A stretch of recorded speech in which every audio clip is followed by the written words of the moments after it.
सो जैसे कि हमने लास्ट, आपको पता है मैंने फर्स्ट लेक्चर जो था हमारा था उसके अंदर हमने 6.1 एक्सरसाइज कंप्लीट की थी। और फिर मैंने एक ना और वीडियो मैंने बना रखा है जो लेक्चर के रूप में नहीं है, लेकिन उसमें मैंने कम्प्लीटली आपको 25 मिनट्स के अंदर मैंने आपको बेसिक प्रोपोर्शनलिटी थ्योरम को परफेक्ट तरीके से, एकदम परफेक्ट तरीके से आपको समझाया है। मैं उसका लिंक यहाँ पे डाल दूँगा तो आप देख सकते हो उसे। और अगर आपको बेसिक प्रोपोर्शनलिटी थ्योरम समझ आ जाती है तो फिर आपके लिए बहुत आसान हो जाएगी एक्सरसाइज और इसके आगे का सारा पार्ट। ठीक है, फिर भी मैं शॉर्ट में आपको बता देता हूँ क्या है बेसिक प्रोपोर्शनलिटी थ्योरम। ये रही जो मैंने समझाई थी। जैसे कि इसमें कहते हैं कि ये तो ब्लू पेन से जो किया हुआ ये सारा कंस्ट्रक्शन है। डायरेक्ट अगर डायग्राम देखो तो आपको दिख रहा होगा ABC ट्रायंगल बड़ा वाला है और उसमें DE इस तरीके से बनाया गया है कि वो जो है, ये देखो गिवन में लिखा है, वो एक साइड के क्या है, पैरेलल है।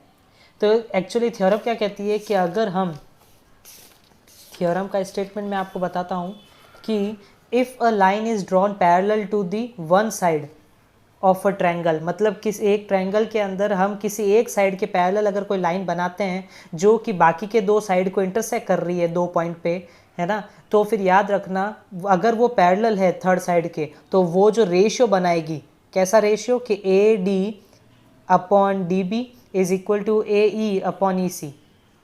ठीक है, ये चीज़ होगी, मतलब जो उसने रेशियो बनाया AD अपॉन DB वो इक्वल होगा AE अपॉन EC के।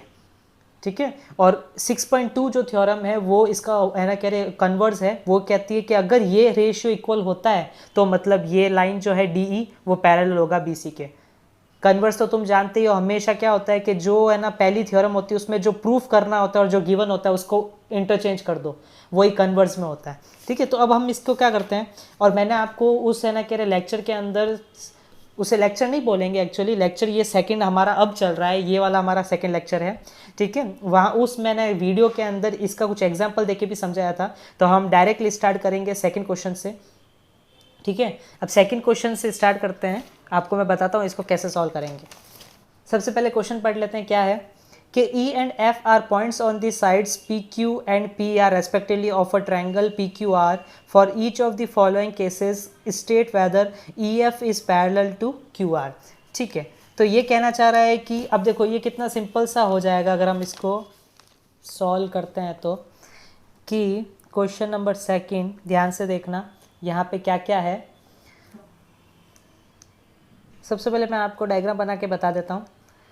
जैसे कि ट्रायंगल का नाम PQR बोला था तो मैंने ट्रायंगल बना दिया है PQR, और ये कह रहे हैं कि PQ पे एक पॉइंट है हमारा E, ठीक है, और एक हमारा जो है PR पे एक रहना कह रहे पॉइंट है F, और उसको अगर ज्वाइन करते हैं तो बोल रहे हैं कि अगर EF जो है वो QR के पैरेलल है तो फिर इन सारी कंडीशंस को, ये जो आपको सब दिए हैं इन सब में जो फाइंड करना है, क्या क्या फाइंड करने को बोल रहा है ये, तो भाई अच्छा फाइंड नहीं करना है, हमें पता करना है, ये कोई वैल्यू फाइंड नहीं करनी है। कहने का मतलब फाइंड तो करना है लेकिन कोई वैल्यू फाइंड नहीं करनी है, हमें बस इतना पता करना है कि ये पैरेलल है या नहीं। ओके, समझ गया समझ गया समझ गया। मतलब इस क्वेश्चन में हमारी है ना कह रहे थ्योरम 6.2 लगेगी। 6.2 क्या कहती है कि अगर रेशियोज इक्वल हैं तो फिर वो पैरेलल होंगे, यही कहती है 6.2 कि अगर रेशियो, अब यहाँ पे रेशियो कैसे बनते हैं, तो जरा डायग्राम मेरे हिसाब से अगर किसी को बेसिक प्रोपोर्शनलिटी थ्योरम आ गई होगी तो वो रेशियो इसको देख के बना देगा, PE upon EQ equal to PF upon FR, यही बनेगा। अगर ये रेशियो प्रूफ हो जाता है तो फिर आप बोल देंगे कि EF जो है वो QR के पैरेलल है, ये कहती है 6.2 थ्योरम। ठीक है, उल्टा चलती है ये फर्स्ट वाली से, कन्वर्स। तो फिर ठीक है, फर्स्ट में जो डेटा दिया है उसको हम इस वाले में पुट करते हैं फॉर्मेट में, हमें पता चल जाएगा। चलो पार्ट 1 करते हैं। तो भाई PE upon EQ equal to PF upon FR। PE हमें दिया है 3.9, ओके, EQ हमें दिया है 3, वेरी वेल डन। PF है 3.6 और FR है 2.4। ओके, चेक करते हैं ज़रा। ये एक चीज़ याद रखना, मैंने यहाँ पे इक्वल में लिखा है, आप ऐसे मत करना। ठीक है, याद रखना, हाँ ये जो किया है वो रॉन्ग है, ऐसा कभी मत करना। आपको कैसे करना चाहिए, क्योंकि इसका मतलब तो यही हो गया कि हमने पहले ही बता दिया इक्वल है। ऐसे नहीं करते। सबसे पहले क्या करते हैं, पी अपॉन ई क्यू का रेशियो है ना, पहले रेडी करते हैं। तो ये पॉइंट हटा, नीचे क्या आया 10, तो ये बना 39 अपॉन 30। अब कटिंग करके देखते कुछ हो रहा है क्या, तो ये होता है 10 सा और ये बनता है 13 सा, तो क्या आया 13/10। अब कुछ कटिंग होगी नहीं, को प्राइम में ही दोनों। अब आगे करते हैं, अगला करते हैं। अगला क्या है, P F upon F are, ये 3.6 है और ये 2.4 है। डेसिमल इसका हटा तो नीचे 10, इसका डेसिमल हटा तो ऊपर 10। ऑब्जर्व करते रहा करो मेरे हर लेक्चर में कि मैं कैसे सॉल्व करता हूँ, क्योंकि कभी कभी कहते हैं कि इंसान को कुछ नहीं भी आता है ना, लेकिन वो अपनी लाइफ में अगर लोग आसपास के लोगों से सबसे ऑब्जर्व कर लेना तो भी बहुत कुछ सीख जाता है।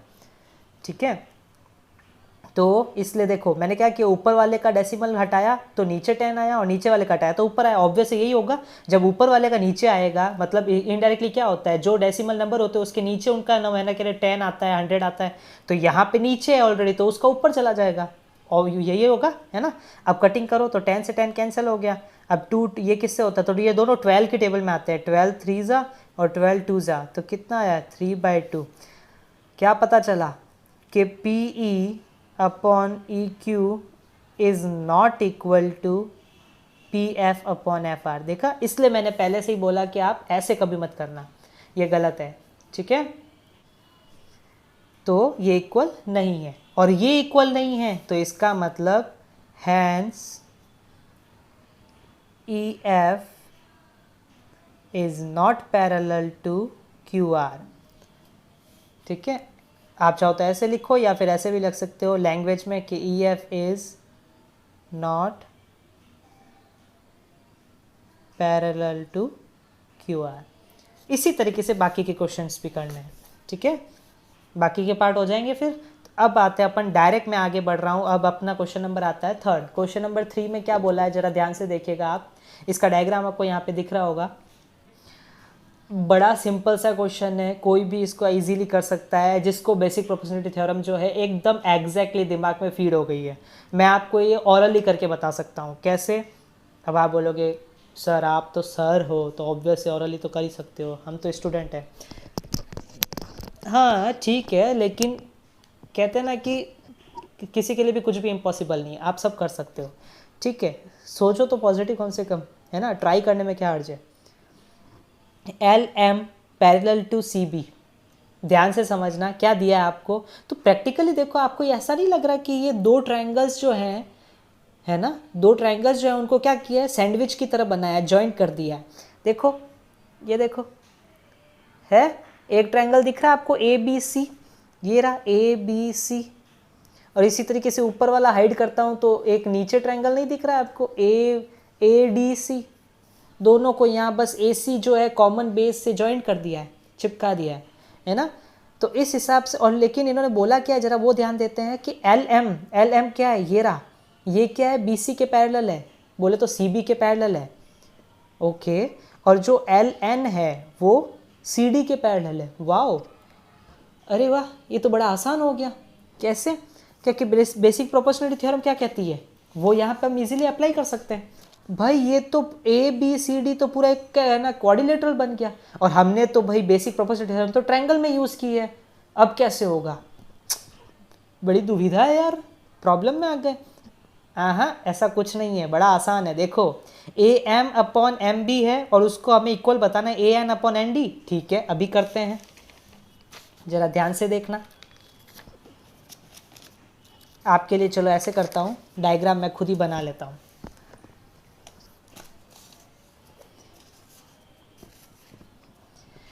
डायग्राम कुछ इस तरीके से है, यहाँ पे ऐसे, फिर इस तरीके से, फिर यूँ और फिर यूँ, फिर ये हमारी लाइन बनती है, ये है हमारा ए बी सी डी। अब उसके बाद इसके पैरेलल में एक यहाँ पे बनाया है ऐसे, जिसको इन्होंने नाम दिया है एल एम, और यहाँ से एक यू बनाया है जिसको नाम दिया है एल एन। नोट करो ये वाली एल एन जो है वो सी डी के पैरेलल है और एल एम जो है वो सी बी के पैरेलल है। ठीक है, तो भाई अकॉर्डिंग टू थ्योरम 6.1 चाहो तो स्टेटमेंट पूरा लिख सकते हो कि if a line segment is drawn parallel to one side which intersect the other two side then the ratio of the parts of both the side will be equal, है ना। ये थी पहले, है ना, मैंने अपने लैंग्वेज में थोड़ी बना के बोली है, ये थी अपनी पहली थ्योरम। तो उसके अकॉर्डिंग क्या पता चला हमें, अगर मैं देखो आपके सामने एक ट्रायंगल लेता हूँ, उठाता हूँ मैं यहाँ पे in triangle A B C, ध्यान से देखो, केवल ये वाला ट्रायंगल लेता हूँ, आपके सामने बना देता हूँ। चलो मैं वैसे मैं इसका एनिमेशन भी डालूँगा, आप वहाँ देख सकते हो। ये देखो, ये आपका ए, ये बी, ये सी, ये आपका एल है, ये एम है, ये एल एम जो है बी है ना, कह रहे सी बी के पैरेलल है। ठीक है, तो इस हिसाब से अकॉर्डिंग टू 6.1 थ्योरम हम ऐसा बोल सकते हैं कि अगर ए एल एम जो बी सी के पैरेलल है, या सी बी बोल सकते हो सी बी के पैरेलल है, तो A M upon M B, A M upon M B is equal to A L upon L C, equation number 1। समझ गए फर्स्ट थ्योरम। मैं लिंक डाल दूंगा, मैंने बेसिक प्रोपोर्शनलिटी थ्योरम पूरी अच्छे से समझाई है। उसको समझने के बाद आपको ये बहुत क्या बोलते हैं वो आसान लगेगा, बटर लगेगा, कुछ भी नहीं है ये। ठीक है, वो कहते हैं ना बहुत से यूट्यूबर्स हलवा। ठीक है, अब इसी तरीके से same to same according to theorem 6.1 करके लिख देंगे। मैं डायरेक्ट लिख रहा हूँ। अगला जो ट्रायंगल आपको दिख रहा है ए डी सी, इसको भी मैं यहाँ डालता हूँ, ये देखना ध्यान से ज़रा, ए डी सी, इसके अंदर भी कुछ इस तरीके से है, ये एल और ये एन। तो नोट करो एल एन जो है वो सी डी के पैरेलल है, तो इसलिए इसको मैं कैसे लिखूंगा, पहले नाम दे देता हूँ ए डी सी, इसमें लिखूंगा A L upon L C, A L upon L C is equal to A N upon N D, A N upon N D, equation 2। ठीक है, अब कुछ सेम नहीं लग रहा है तुम्हें? नोट करो, आप खुद सोचो जरा, अगर कोई कहता है कि x इक्वल टू वाई है, बड़ी बच्चों वाली चीज़ है लेकिन समझने में बहुत ज़रूरी है, इंपॉर्टेंट है ये चीज़, कि जब x इक्वल टू वाई लिखा होता है और y इक्वल टू जेड लिखा होता है, तो क्या इन दोनों को ध्यान में रख के हम ये नहीं बोल देते हैं कि भाई इस हिसाब से तो फिर x इक्वल टू जेड भी होगा, है ना।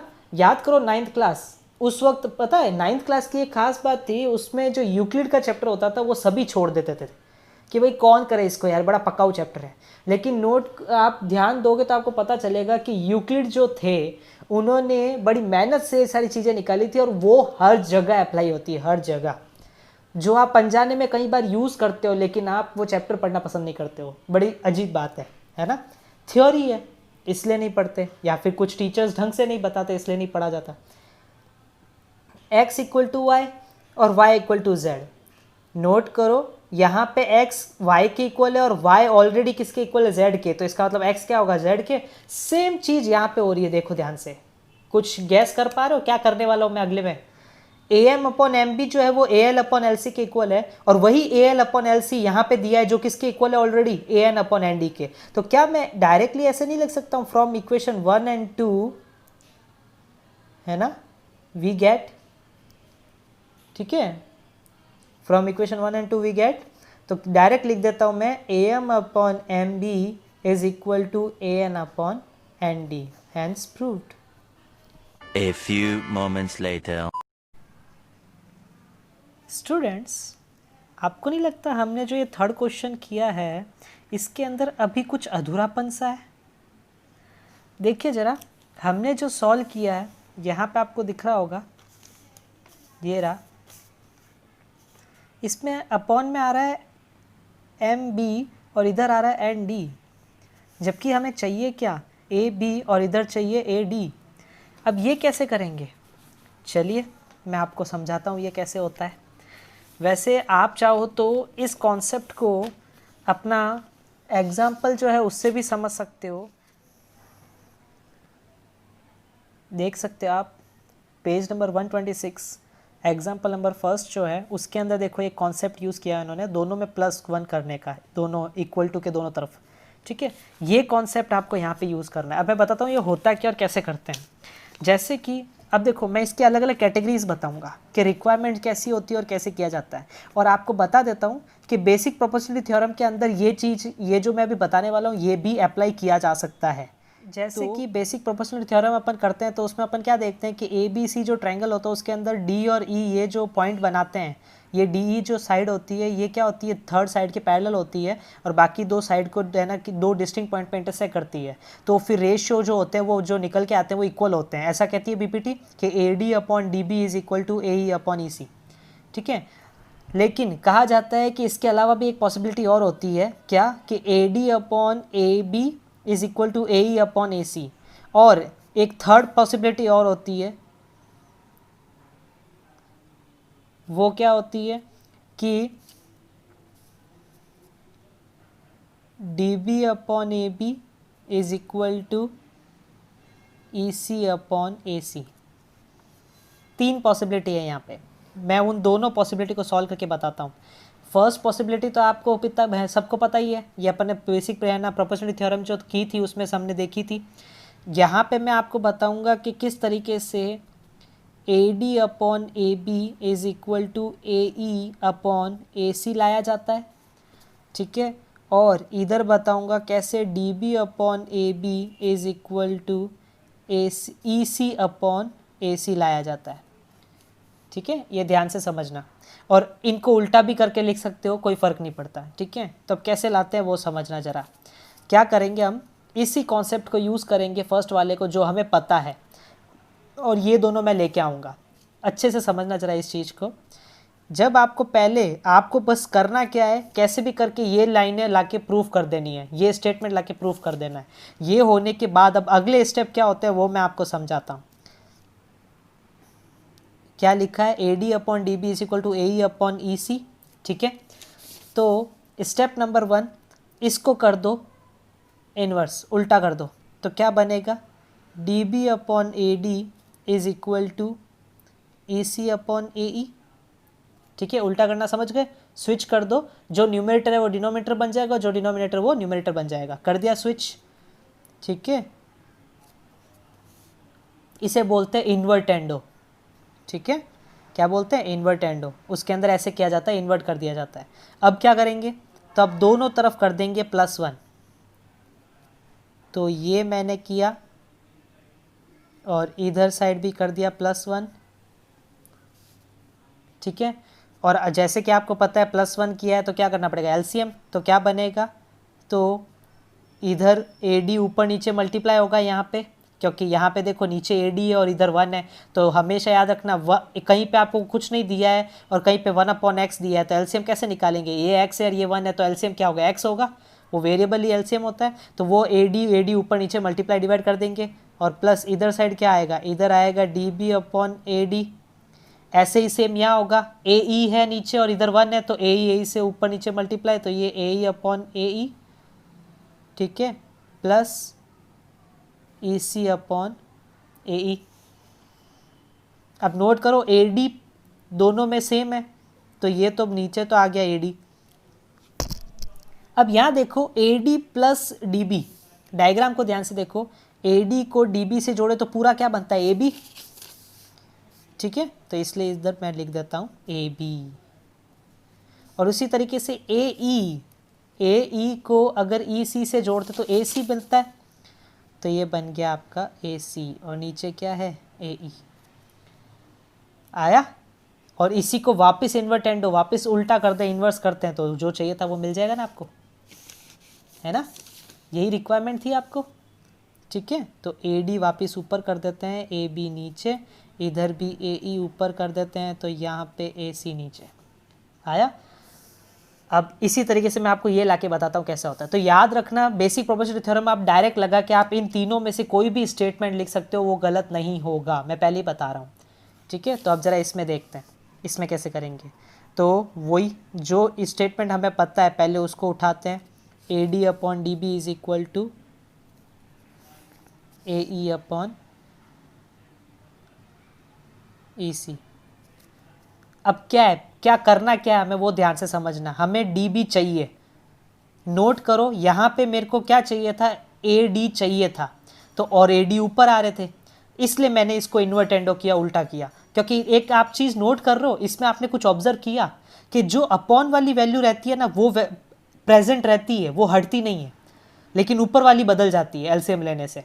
तो यही कहना आपका मेन है ना कि कॉन्सेप्ट है, आपको यही चीज़ समझनी है कि अगर आपको कोई चीज़ रखनी है और किसी चीज़ को रिप्लेस करना है, आप जैसे यहाँ पे AD अपॉन DB था और उधर AE अपॉन EC था, तो मैंने फर्स्ट पार्ट में मेरे को AD और AE चाहिए था, रिक्वायरमेंट AD और AE की थी, वो हमें चाहिए था, तो वो हमारे पास ऑलरेडी था, उसको हम हटाना नहीं चाहते थे, तो इसलिए मैंने उसको क्या कर दिया, उल्टा कर दिया।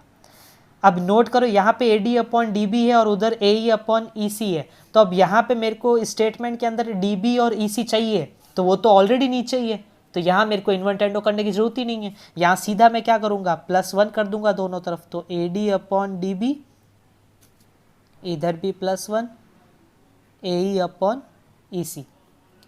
ठीक है, वही सेम चीज़ दोनों तरफ एलसीएम लेंगे, तो ये DB जो है मल्टीप्लाई डिवाइड होगा, तो ये बनेगा DB upon DB plus AD upon DB equal to इधर साइड क्या होगा, EC upon EC plus AE upon EC।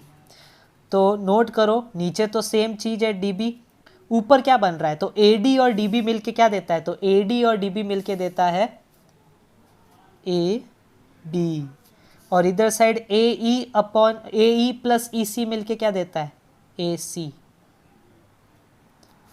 और बस अगर कोई पूछ रहा है ये वाला स्टेटमेंट तो यहाँ पे एंड कर सकते हो, और अगर वो आपको ये पूछ रहा है तो बस इसको उल्टा कर दो, इन्वर्स कर दो, तो DB ऊपर लिख दो और AE नीचे, इधर भी EC ऊपर कर दो और AC नीचे।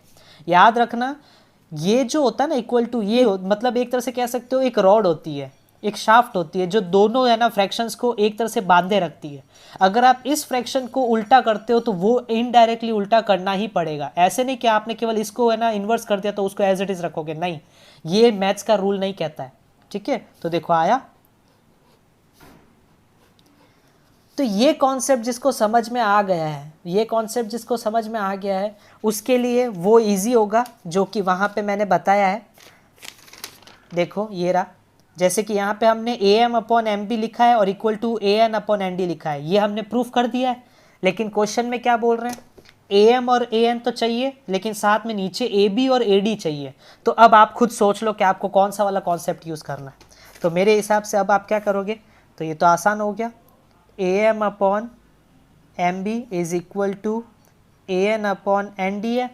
ठीक है, अब इसके अंदर आपको क्या करना है, दोनों तरफ +1 करोगे, लेकिन उससे पहले आपको रिक्वायरमेंट क्या है, AM और AN हटाने नहीं है, वो आपको चाहिए टिल दी एंड। आपको है ना प्रूफ के अंदर इन दोनों की रिक्वायरमेंट है, अभी भी आपको बता रहा हूँ, देख सकते हो आप, ये देखो AM और AN हटे नहीं है, तो फिर भाई इसको तब तो आपको उल्टा करना पड़ेगा, तो इन्वर्स करो, तो क्या बना, MB ऊपर आ गया, AM नीचे, उधर भी ND ऊपर आ गया, AN नीचे। अब ये AM और AN हमारे फिक्स हो गए हैं। आपने कभी पजल खेले हैं, 2048 नाम सुना होगा, उसमें क्या होता है, जो चीज़ रिक्वायर्ड होती है और जो इंपॉर्टेंट होती है उनको हम बार बार नीचे करते रहते हैं। उसका एक ही कॉन्सेप्ट होता है मेन कि क्या करो, सबसे इंपॉर्टेंट चीज़ जो आपको रिक्वायर्ड है और जो ज़्यादा ज़रूरी है, जिसको बनाए रखना है, उनको हमेशा नीचे ही रखो।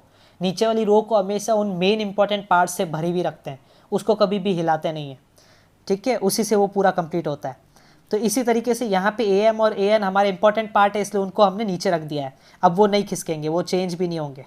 अब क्या करना है, +1 करो दोनों तरफ, फिर LCM लेंगे, तो AM upon AM plus MB upon AM, इधर side AN upon AN plus ND upon AN। ये LCM का कॉन्सेप्ट तो समझ आ रहा है ना, बड़ा सिंपल सा है। जैसे 1 + 1 अपॉन 3 लिखा होता है, तो हम क्या करते हैं, यहाँ पे ये 3 है ये 1 है, तो LCM क्या निकलता है, 3 निकलता है, तो हम यहाँ पे 3 से मल्टीप्लाई डिवाइड करते हैं, तो क्या बनता है, 3 + 1/3 है ना, ये 3 बनता है।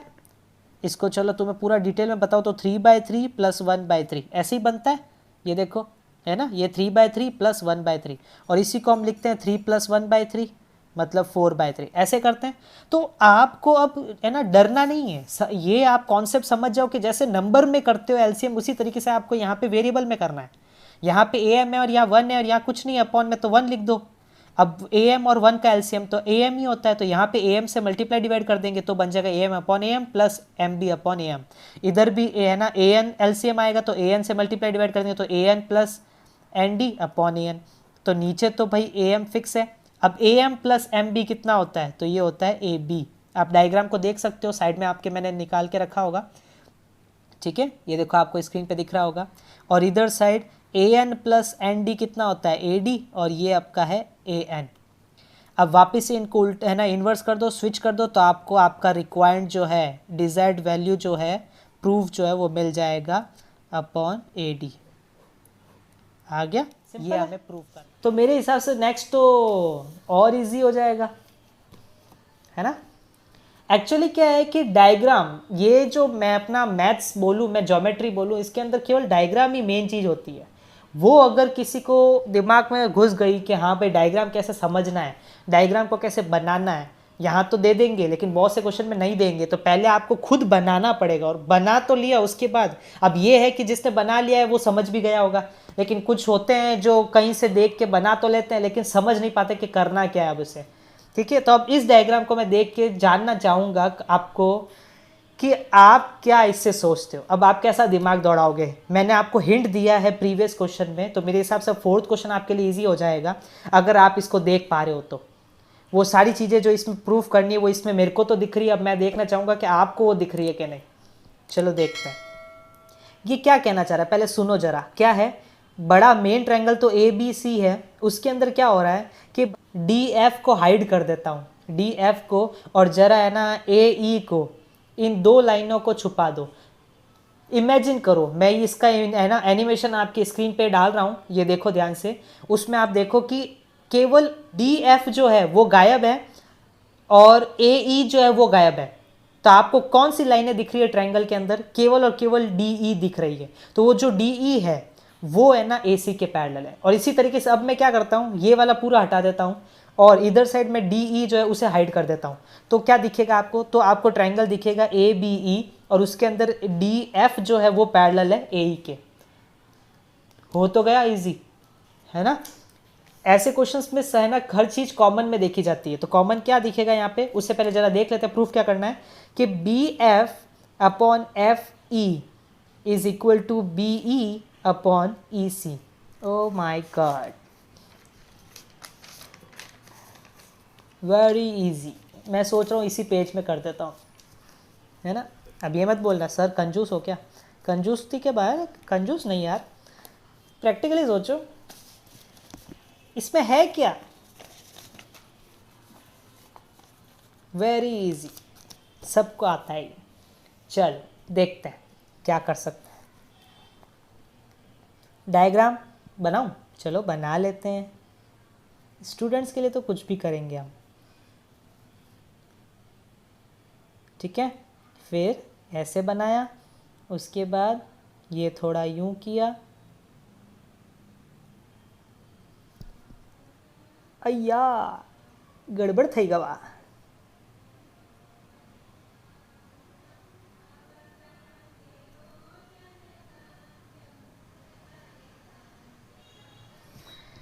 ठीक है,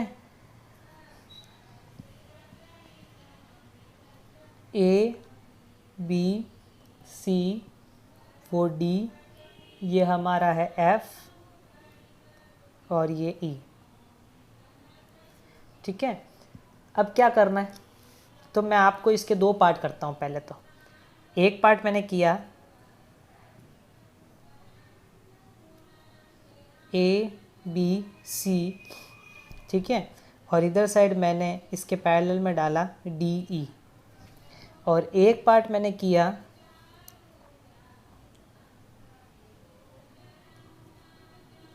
है ना ए बी ई और ये डी एफ, ठीक है। अब आपको कुछ नहीं करना है, सब कुछ मैंने आपको परोस के दे दिया है, ठीक है, प्लेट में डाल के दे दिया। आपको बस इन दोनों के ऊपर बेसिक प्रोपोर्शनल थ्योरम लगा दो। क्या होगा, डी ई अगर ए सी के पैरेलल है तो रेशियो क्या बनते हैं, तो रेशियो बनते हैं बी डी अपॉन डी ए।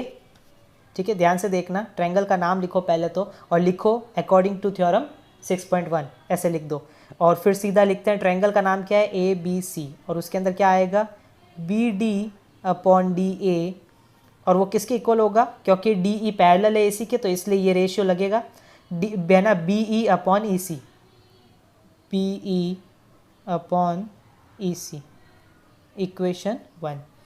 इसी तरीके से अब मैं दूसरा ट्रायंगल उठाता हूँ, उसका नाम है हमारा ए बी ई, और वो भी सेम रीज़न वही देंगे अकॉर्डिंग टू थ्योरम 6.1। और उसके अंदर हम क्या करेंगे, तो यहाँ पे आपको दिख रहा होगा B D upon D A, B D upon D A is equal to B F upon F E, equation number 2।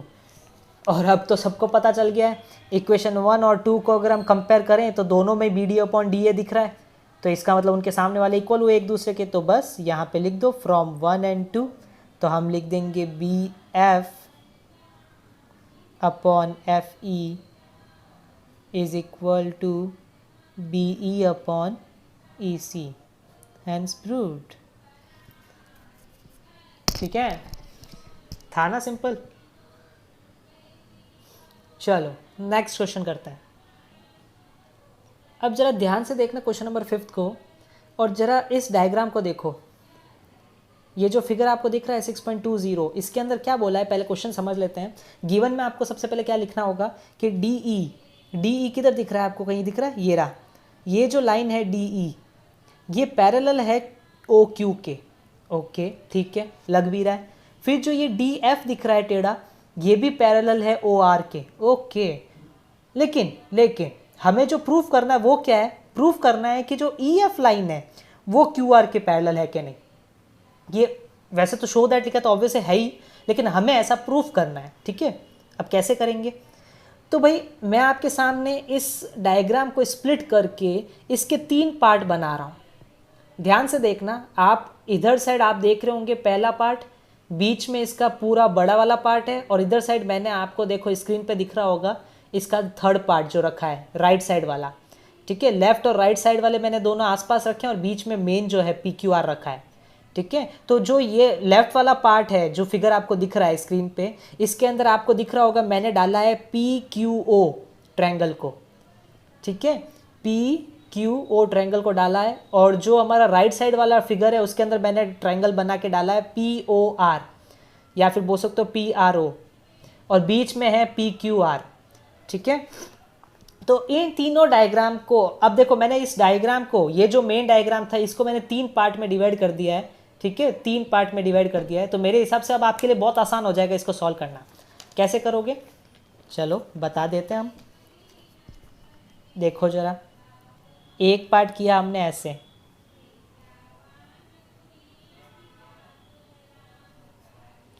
ये P, ये O, ये Q, ये E, ये D, फिर बड़ा वाला ट्रायंगल P Q R, और इधर साइड क्या है E F, फिर ये हमारा राइट साइड वाला डायग्राम P R O, और इधर साइड फिगर के हिसाब से डी एफ। ठीक है, कंपेयर कर पा रहे हो जो मैं डायग्राम मैंने बनाया है उसको, है ना। अब जरा क्या करो, आपके दिमाग में जो आ रहा है वो अप्लाई कर दो। इन दोनों के ऊपर बेसिक प्रोपोर्शनल थ्योरम लगाई जा सकती है, 6.1 थ्योरम इन दोनों पे लगाई जा सकती है, लेफ्ट वाले पे और है ना ये राइट वाले डायग्राम पे, फिगर पे। ठीक है, कैसे लगाई जा सकती है, क्योंकि हमें क्वेश्चन में गिवन है, क्वेश्चन में लिखा है कि D E is parallel to O Q.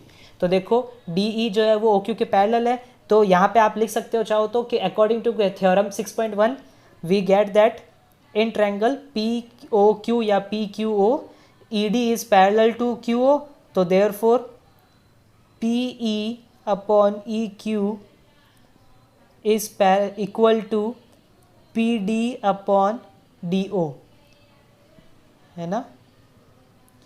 P E upon E Q is equal to P D upon D O. ये पहला पार्ट, इसको इक्वेशन 1 दे दो। ऐसी सेम चीज़ इस ट्रायंगल में भी की जा सकती है। तो यहाँ पे भी ऐसी ही लैंग्वेज लिखनी है आपको। मैं लिख नहीं रहा हूँ क्योंकि देखो टाइम वेस्ट होगा, इसका सेंस नहीं बनता है। फटाफट करते हैं। अकॉर्डिंग टू थ्योरम 6.1, ठीक है, स्टेटमेंट पूरा लिख देना उसका। हो सके तो कोशिश ये करना स्टेटमेंट भी लिखना पूरा, ठीक है, वरना तुम्हारी मर्जी है, ऐसा कुछ खास है नहीं। तो सीधा यहाँ पे आप लिख सकते हो कि since given that D F is parallel to O R, therefore इधर क्या लिख देंगे, P D upon D O is equal to P F upon F R. Equation 2, P D upon D O is equal to P F upon F R लिख दिया। अब आपको मैंने इस तरीके से इसलिए लिखा ताकि आप इन दोनों को देख के पता कर लोगे कि क्या हो रहा है। तो दोनों को जब आप यहाँ पे कंपेयर करोगे तो देखो ध्यान से, इक्वेशन 1 और 2 आपको क्या देती है कि P E upon E Q जो है वो P D upon D O के इक्वल है, और वही P D upon D O जो है वो P F upon F R के इक्वल है। तो इन दोनों को मिलाएं तो क्या बनता है, तो ये बनता है P E upon E Q is equal to P F upon F R बन रहा है। तो भाई आसान नहीं हो गया। अब आप लिख सकते हो इसका converse of BPT theorem. Converse मतलब 6.2। अकॉर्डिंग टू थ्योरम 6.2 मैंने आपको बोला था कि जब किसी ट्रायंगल में रेशियो इक्वल होते हैं तो फिर वो पैरेलल होंगे। जब, अब देखो वापस बोल रहा हूँ, जब किसी ट्रायंगल के अंदर रेशियोज इक्वल होते हैं तो फिर ई एफ जो है वो क्यू आर के पैरेलल होगा। तो इसलिए हम लिख सकते हैं अकॉर्डिंग टू, अब देखो मैं ये बाकी चीज़ें बिल्कुल नहीं लिख रहा हूँ क्योंकि मेरे को पता है, अंडरस्टूड है, 10th क्लास में हो आप लोग, तो इतना सब कुछ बताने की जरूरत नहीं, आप खुद लिख सकते हो। अब तो बस मैं आपको समझाना चाह रहा हूँ, कॉन्सेप्ट समझा रहा हूँ। मेन वो चीज़ होती है, कॉन्सेप्ट समझ में आना जरूरी होता है स्टूडेंट्स को, ठीक है। तो क्या लिखोगे यहाँ पे कि अकॉर्डिंग टू थ्योरम 6.2 स्टेटमेंट उसका लिख दो, फिर आप उसके अंदर कर सकते हो कि hence E F is parallel to Q R, और यही तो आपको प्रूफ करना था, समझे। ओके, नेक्स्ट क्वेश्चन जो आपको दिख रहा है ये सेम क्वेश्चन है हमारे 5th क्वेश्चन के जैसा है, वही कॉन्सेप्ट है पूरा का पूरा। उसमें भी उसी तरीके से 3 ट्रायंगल आपको दिखेंगे, उन तीनों ट्रायंगल को स्प्लिट करके बताऊंगा मैं, आपको स्क्रीन के सामने रखूंगा, और उन तीनों में आपको यही करना है कि 2 ट्रायंगल के अंदर तो आपको अप्लाई करनी है 6.1 थ्योरम, और उससे जो निकल के आएगा रेशियो इक्वल होके वो यूज़ करके आपको 6.2 थ्योरम लेनी है, और फिर आपको प्रूफ करना है कि B C is parallel to Q R. अब वापस बता देता हूँ क्वेश्चन है क्या, चलो पढ़ लेते हैं एक बार 6th क्वेश्चन कि 6.21 जो फिगर है उसके अंदर आपको ट्रायंगल दिया है पी क्यू आर, ठीक है, और ए बी सी जो है वो ओ पी के ऊपर एक पॉइंट है ए, ओ क्यू के ऊपर बी, और ओ आर के ऊपर सी, और जब हमने इस ए बी सी को ज्वाइन किया तो एक और ट्रायंगल बना, ठीक है। तो अब कह रहे हैं कि भाई ए बी जो है वो पी क्यू के पैरेलल है, और जो ए सी है वो पी आर के पैरेलल है, तो भाई प्रूफ करो कि बी सी जो है वो क्यू आर के पैरेलल है।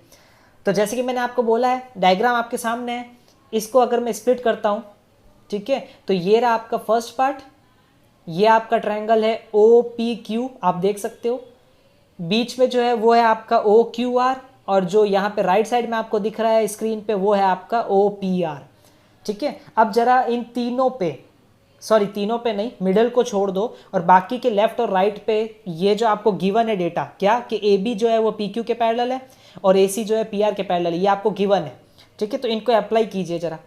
चलो मैं भी आपके सामने ये डायग्राम बनाता हूँ ताकि और क्लियर होगा आपको। फिगर पहले से स्प्लिट करके बना रहा हूँ मैं, ठीक है। तो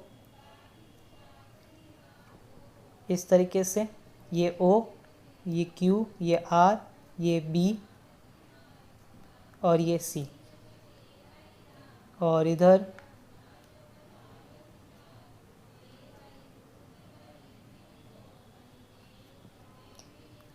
यहाँ पे आपको ऐसे दे रखा है, ये ओ है, ये पी है, ये आपका क्या होगा ए, यहाँ पे क्यू और यहाँ बी, ठीक है। इसी तरीके से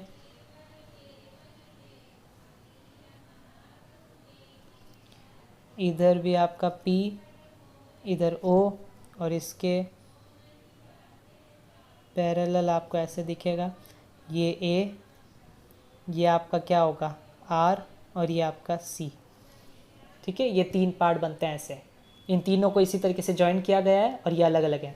और इसके अंदर और इसके अंदर मैं थ्योरम लगा रहा हूँ 6.1, तो उसके अकॉर्डिंग आपका क्या रेशियो बनेगा, तो नोट करो अगर ए बी पैरेलल है इसके, तो ज़रा इस स्क्रीन को ऐसे पलटते हैं, इस डायग्राम को मैं ऐसे उल्टा करता हूँ। अब आपको कुछ ऐसा दिख रहा है, बेसिक प्रोपोर्शनलिटी थ्योरम का जो डायग्राम था वैसा कुछ दिख रहा है ना, कि ए बी जो है वो पैरेलल है पी क्यू के, तो इसका मतलब O A upon A P equal to O B upon B Q.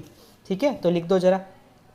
ठीक है, मैं डायरेक्ट ही लिख रहा हूँ, O A upon A P is equal to O B upon B Q. Same to same इसको भी अगर मैं ऐसे है ना उल्टा करता हूँ तो आपको ये भी सेम वैसा ही डायग्राम दिख रहा होगा, जिसमें ए सी जो है वो पैरेलल है पी आर के, तो इसका मतलब O A upon A P is equal to O C upon C R. ठीक है, तो इधर भी लिख देते हैं ऐसा हम, O A upon A P is equal to O C upon C R. ठीक है, अब इसको अगर इक्वेशन 1 दूँ, इसको इक्वेशन 2 दूँ, और दोनों को मैं जब यूज़ करूँ 1 एंड 2 को, बोलते ना फ्रॉम इक्वेशन 1 एंड 2, तो नोट करो आपको कुछ सेम दिख रहा है दोनों में। हाँ, इसमें भी ओ ए अपॉन ए पी है और इसमें भी ओ ए अपॉन ए पी है, तो क्या इसके हिसाब से अपन को आउटपुट ऐसा नहीं मिल रहा है, O B upon B Q is equal to O C upon C R, है ना। और जब ये रेशियो इक्वल है तो देखो ये रेशियो कहीं आपको इस ट्रायंगल के अंदर तो नहीं दिख रहा है, O B upon B Q, ये रहा B Q, equal to O C, ये रहा, और अपॉन सी आर, ये रहा। ओहो, O B upon B Q is equal to O C upon C R, और ये इक्वल बता रहा है, ये हमने अभी देखा है, किया है खुद ने। तो इसका हिसाब से अगर इस ट्रायंगल के अंदर ओ क्यू आर के अंदर अगर O B upon B Q is equal to O C upon C R बन रहा है, तो इसका मतलब बी सी जो है वो क्यू आर के पैरेलल हो गया, है ना। ये तो पैरेलल हो गया अकॉर्डिंग टू 6.2 थ्योरम। तो hence BC is parallel to QR, hence proved। Easy था, तो फिर कहा था ना मैंने। चलो